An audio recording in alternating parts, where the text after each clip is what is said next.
Hey, welcome back. My name is Playgue, and today we're going to be going into the advanced section of tutorials, talking about some more interesting, cool, and advanced techniques that we can use with this loop station.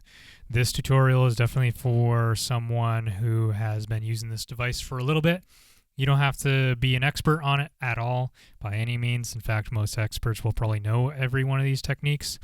Even if you're a beginner, you can check this video out and see if you can start implementing some of the cool strats that we'll be talking about today. But in any case, I'm going to be going under the assumption that you know how the general idea of how this machine works. You don't have to know everything, but you do have to kind of understand how this thing works. So with all that out of the way, let's get into the first advanced technique. Flick the value knob to effects on the end to get to things very quickly. If you know, for example, you need to go to a granular delay. So I know that granular is kind of near the end on C. So if I need a granular delay and I'm on just whatever, I can double-click C, move all the way over, and then go over 3 to the granular delay, and I can get to that very quickly. Knowing what's on the ends, like if you want a synth, I know it's on A towards the beginning next to phaser, so I'll go to filter, and then 2, and then there's the synth.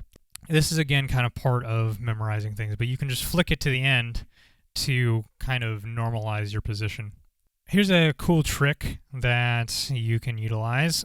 Let's say you don't want to have this off necessarily. You want to kind of just have it on whatever it is before and then just kind of quickly go to synth. One cool trick that you can do is to mute all the surrounding effects. So for example, the lo-fi you would put down to a balance of 100-0 so if you're on lo-fi it doesn't do anything. And then you can mute the phaser to effect level 0. And you can do that by doing it 2 out or 3 out, whatever your confidence level is, to mute the surrounding effects, as long as you don't need those effects later on in the track. It's just something that you can do if you wanted to. Another kind of advanced trick to get to things very quickly, clicking the buttons more than once will get you to items faster. So for example, if you want to do a silent record, you can tap system 3 times and right arrow twice. 1, 2, 3, 1, 2. And now you can turn this off. You can then you can silent record from there. Another one would be like memory options. If you want an assign, it's 4 taps, 1, 2, 3, 4, and then you can get straight to the assigns. Turn these on or off. For edits, you can, you want one shot. One shot mode is going to be 2 taps and then a left. 1, 2, and then left. So you can get to these items very quickly by tapping through each one of the items. Another more intermediate trick is to have your knobs set up beforehand. So the way I write my sheet music is my step 1 is what do I need to do before the track even begins?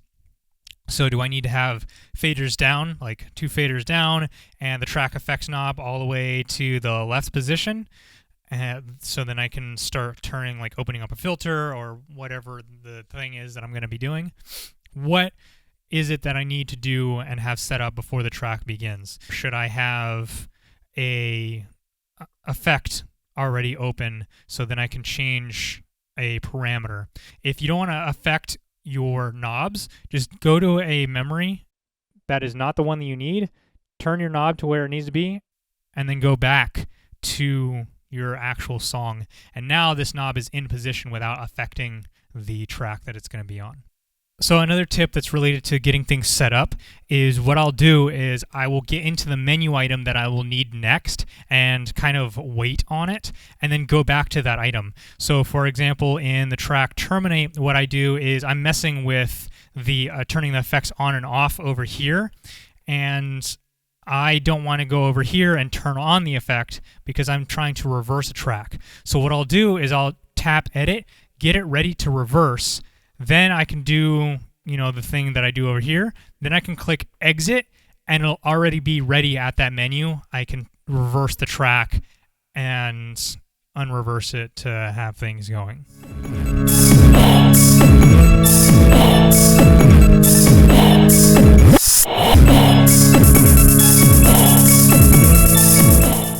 advanced trick is, again, a lot of loopers are going to be familiar with this idea of a silent record and a ghost track. So a ghost track is when you record something fader down. So you record something, you record a beat or whatever, but the audience can't hear. However, it's been recorded and they can still hear you make the thing. And then when you're ready to actually bring it in, you can fader up. If you don't want the audience to hear anything at all, then you can do what's called a silent record, which I mentioned earlier. You tap this 3 times, 1, 2, 3, right arrow twice, 1, 2, and you're going to input line out. You turn that off, and nobody can hear you at all, and you can't hear yourself either. So you then record. So I'll give you an example. You record something on here. You couldn't hear me, but it's still recorded the thing. And it'll record with all the effects too, which is fantastic. So if you have something that's really high-pitched or really annoying, or if you want a drop build-up that's unexpected, and there's a lot of reasons and ways you can use a silent record to get some interesting results in. But that's the difference between a ghost track, which is recorded fader down, you can still hear, and a silent record. Another cool trick is what I call the keep it strange drop trick. Inky had this performance where he performed Keep It Strange for the first time. Keep it so strange, keep it so strange.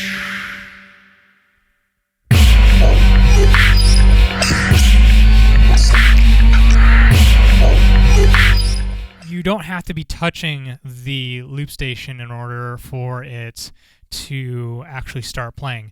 So the way to do that is to have the metronome playing and then tap start all when it's halfway into a measure.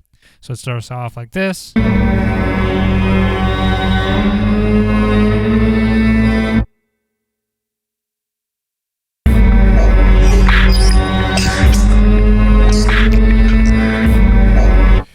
Let's say you're making a song and you're messing with all of your track settings and you don't want to ruin the track settings that you have, but you really like what you've recorded.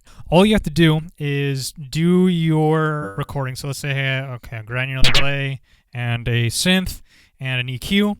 So let's say I record something here, just like this, thing here. And then I go over and I've changed these, and I only want to save this piece. I'm like, I'm really happy with this. How do I save this? You're going to click write once.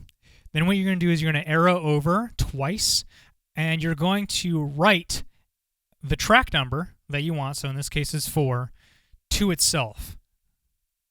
As long as there was nothing there to begin with, you can just write it to itself. We'll write. All the other settings that I changed to make this thing here, just like this, is back to where it was. So back to granular delay and synth. But we have what we recorded saved, which is super convenient. Next advanced technique, which I'm going to be making its own video on, is assigns. 1, 2, 3, 4. Assigns are an extremely powerful tool in order to push one button and 8 things to happen at the same time. Ways to do shortcuts. If things break, it's how to have workarounds. It is an extremely powerful tool. And it's a little too in-depth for this video because it's already long enough. So I'm going to make its own tutorial on everything that you need to know about assigns. Another advanced technique is to use the effects to make sure you're in the right key. So I have a couple examples like Sorrow versus Enemy and Leonard. They have moments in their tracks where they make a certain sound, so then they can make sure that they're in the right key.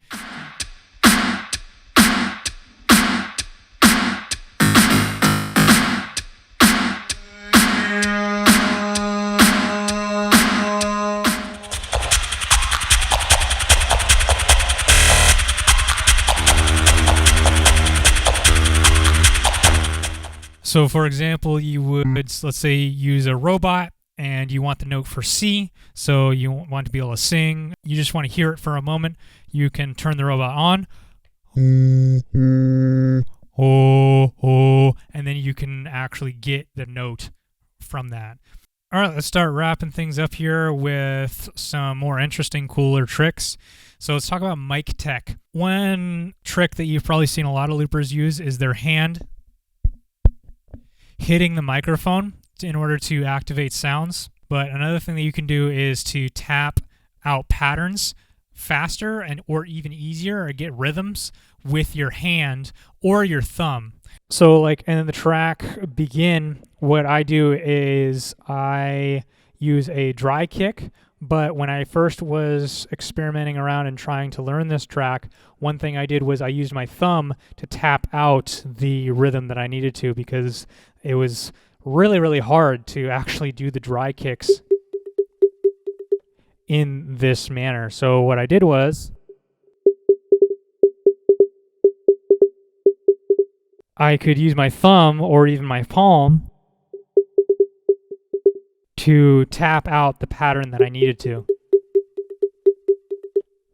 But I eventually got skilled enough at dry kicks. This song really trained me on my dry kicks. So it's just another technique that you can use, just using your body to actually cause things to happen, using delays, things like that. Another really cool trick that I've seen is using the table and holding up the microphone with the table.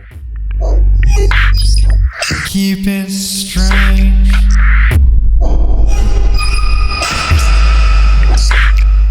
So I'd have my face holding up. Now I have both my hands to do whatever it is that I needed to do. Another technique is to hold the microphone underneath your armpit. And in case you wanted to record clapping, for example, that was a trick that I learned from Robin, to hold the microphone under your arm. Another piece of mic tech is the distance from your mic matters. So right now I'm talking into this thing with my lower lip resting on the microphone to maintain a consistent distance. So that way it doesn't sound like I'm fading in and out and just really annoying. But sometimes I need a little bit more distance. So what I use is my hand and my finger joints to get the distance that I need. I will use my thumb to get the proper distance.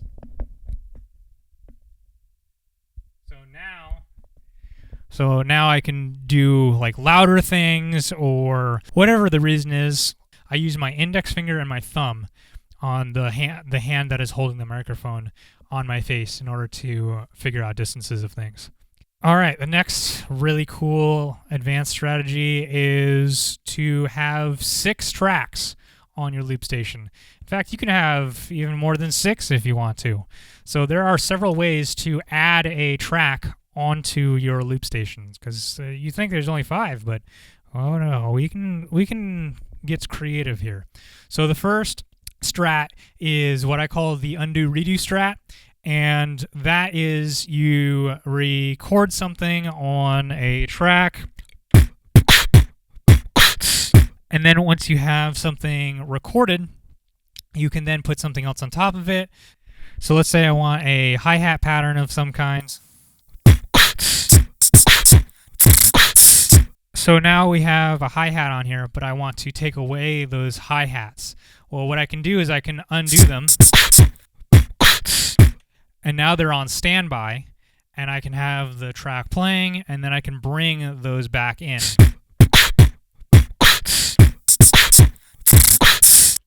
Another strategy that you can use is using the beat repeat as its own track as well, because you can also record on a beat repeat as well. So you can use that as an undo redo, but you can also just use this as a extra track.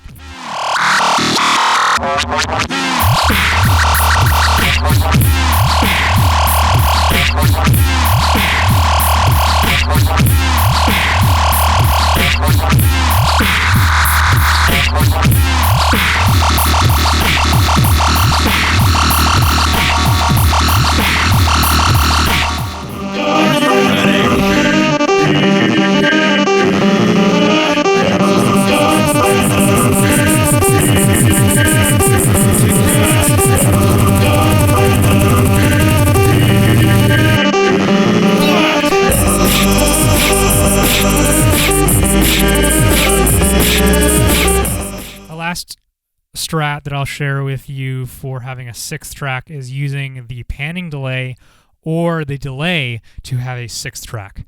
So this is actually a strategy I learned from Colin FX. So what we do is we use the delay and whatever other effects that we want on top of that delay or our sound for the next effect. And we can use this, we can have the knob down at 0, and we can record what it is that we're going to record, and then come in and even record on the track as well.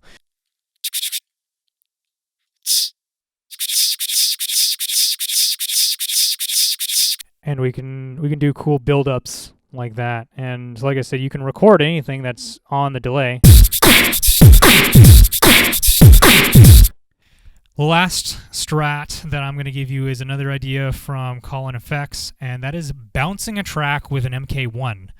So MK2 has this cool feature where you can actually bounce your tracks, basically take what is already recorded and re-record it on another track as one piece.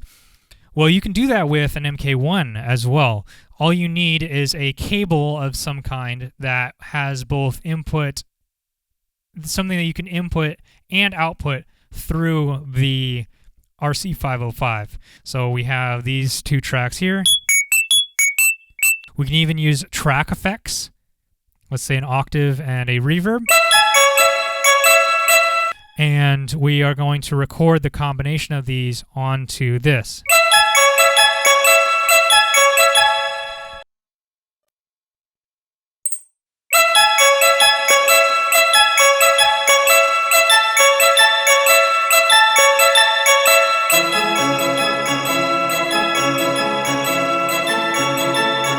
These two tracks recorded on track 5. We can delete these tracks and we have the full one now.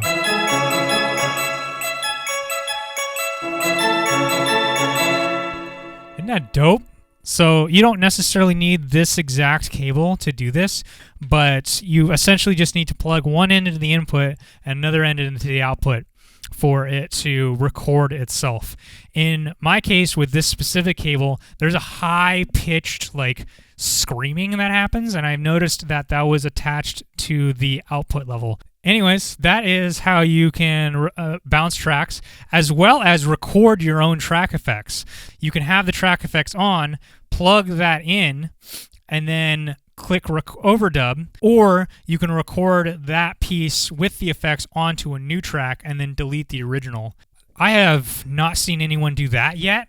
That would be a really, really cool strat. I feel like that's something Biscuit would do. Like, that would be dope. You have your 3 transposes, and you have them all at different values of whatever, and then you play this and record that onto the tracks. That would be insane. That would be so cool. Thanks for joining me on this interesting tutorial. I hope you at least found something on here that you might want to try on a new track of yours. But yeah, that's it. I'll see you in the next tutorial.